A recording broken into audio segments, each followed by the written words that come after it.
What's good, guys? Fantasy Joe back here. What's good, guys? Fantasy Joe back here on Mock Draft Monday. If you guys are new to the channel, make sure to hit that subscribe button, hit that like button. If you have any questions or comments, drop them in the comment section down below. I respond to all comments, and the likes and comments really help out the algorithm, so I do appreciate it. Today, we are drafting from the 103 12-team league, typical league format. Let's hop right into this. I'm actually drafting a team in a league coming up from the 103, so kind of want to experiment here, see what we get. Okay, so it started Jonathan Taylor, Christian McCaffrey. I'm glad it started that way. I think that's how most drafts are probably going to start. I still really like Derrick Henry.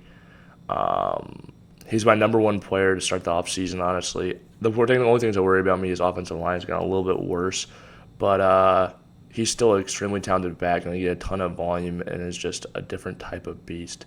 So I really like him.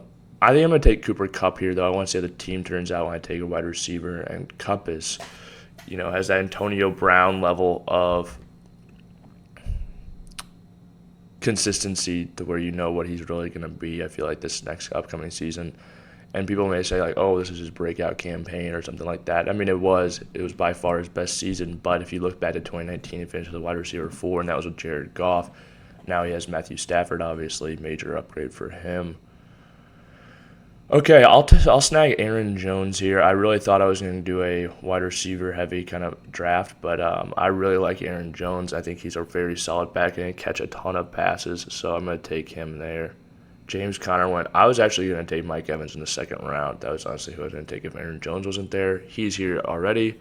Love Mike Evans this season. Think he's going to be an absolute stud. Love his value in the third round. I think people are underestimating how many targets he's going to get this season with how pass heavy they are. And then you consider that Chris Godwin's injured for the beginning of the season, Rob Gronkowski retired, Antonio Brown's no longer with the team. A lot of things that have gone his way, in my opinion. Okay, taking a look at who's still out there. Running back options are pretty bad, to be honest with you, so I am really glad that I got Aaron Jones. Looking back on it, now I'm going to snag Mike Williams. I have Cooper, Kupp, Mike Evans, and Mike Williams. That's a dirty wide receiver core, in my opinion. Big fan of the way this team started off. If this was a wide receiver heavy team, I mean, it obviously is based on the construction of it. But yeah, I don't really need a ton more wide receivers and don't love a ton of these backs. I need an RB2. You know what, though? There's a lot of quarterbacks I love drafting this year. I do think Justin Herbert's a good value at this point in the fifth round. I think he's just going to have a monster year with the weapons that they have there. It would be nice to kind of get that stack with him and Mike Williams. I think they'd have some crazy weeks that just win me. I think they'd win me 3 or 4 games by themselves, to be honest with you. Taking a look, though, at who's still out there. Man, this is a tough one. This is a really tough pick. I feel like I haven't gotten to a pick where the running backs have been this bad yet. I really do like A.J. Dillon, too, but, man, in the fifth round, but I had no one to be here. I'm thinking about, let's check out the tight ends. Waller's still out there. A little too early for me to take him. I do like Dalton Schultz. But, man.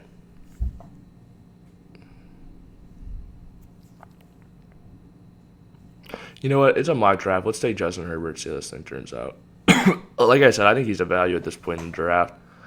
And you get that stack with him and Mike Williams. So, I think everyone else, the value just wasn't right to take any of them.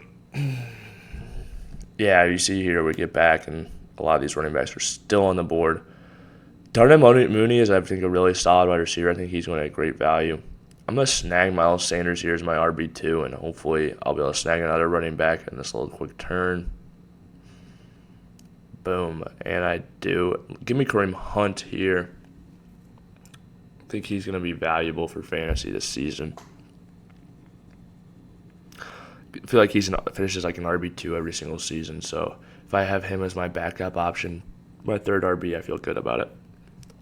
Regardless of how my RB2 turns out so much, I feel like I've got a good guy I can sub in.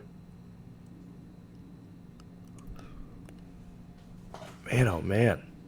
Every guy has just been taking this draft. This is kind of crazy. Okay.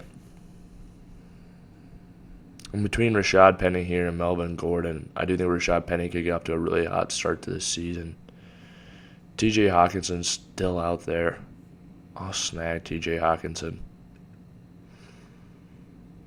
I just think he goes so late in drafts now. It's getting crazy. 8th round, 8-10. Penny did go. That's a bummer. I'll just snag Melvin Gordon, though.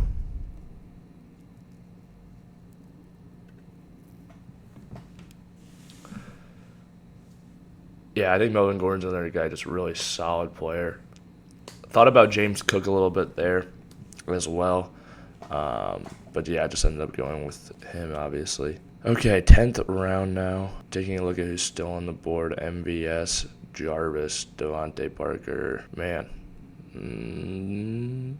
I'll take Nyheim Hines just because I think he's a big-time insurance policy. And, I mean, I like him as a player as well. I think he's another guy similar to Kareem Hunt. If he's a little bit more involved this season, he could be a guy you could flex in a given week or play in that RB2 spot, which is basically my flex.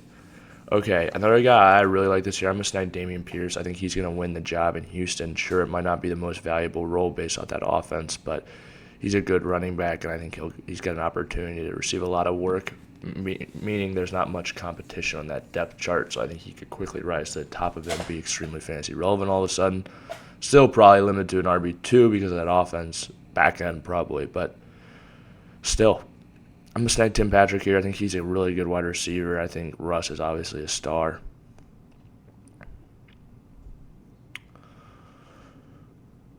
Jamal Williams still out there. Herbert, Michelle. Not really interested in many of these guys. I will take Darrell Williams here. See how involved he is in that. Who was I thinking of? In that Arizona offense, I think he could be the pass-catching running back. You know, they would use two running backs last year heavily. I think James Conner will be the lead back by a pretty good margin, but, you know, anything happens to him, Darrell Williams could be very fantasy relevant. Looking at who is still out there this season, I think, man, this is another tough one. You know what? Okay, this is in the wake of the recent John Mechie getting leukemia, obviously, thoughts and prayers with him and his family. Hope he recovers. I'm going to take Nico Collins, though. I think they're going to be in a bunch of negative game scripts. I think he's kind of a sneaky wide receiver, too. And, yeah, I'll snag him as one of my late guys. Look at who's still out there. I'll snag the insurance policy for Joe Mixon with Samaje Perine there. And then that was the last pick in my draft. Honestly, not super thrilled with how this draft turned out, but just feel like this was a really sharp draft, and it's good to draft some that are like that. But I do still feel like I've got a really good starting lineup. I feel like I've got good depth at a lot of the pieces that I wanted. Just don't know if I have like the necessary upside that I really look for. But for me, if you look at this team, Justin Herbert, Aaron Jones, Miles Sanders, Cooper Kupp, Mike Evans, T.J. Hockenson, Mike Williams, Kareem Hunt, Melvin Gordon, Nyheim Hines, Dameon Pierce, Tim Patrick, Darrell Williams, Nico Collins, Samaje Perine, have really strong wide receivers, some solid backs, great quarterback, and, you know, a solid tight end. So really like that. Solid depth for how wide receiver heavy I went. Yeah, maybe just wish I had a little bit more upside. Maybe wish I took James Cook instead of Melvin Gordon just to get that stud RB that could potentially break out in such a big-time offense. But, you know, Miles Sanders does have the number one rated offensive line, so he's not a bad RB2 by any means, especially if he gets in the end zone, which didn't happen for him last season. If you guys have made it to this point in the video, please hit that like button, hit that subscribe button. If you have any questions or comments, drop them in the comment section down below. I'll respond as always. This has been Fantasy Joe. Thank you guys for watching.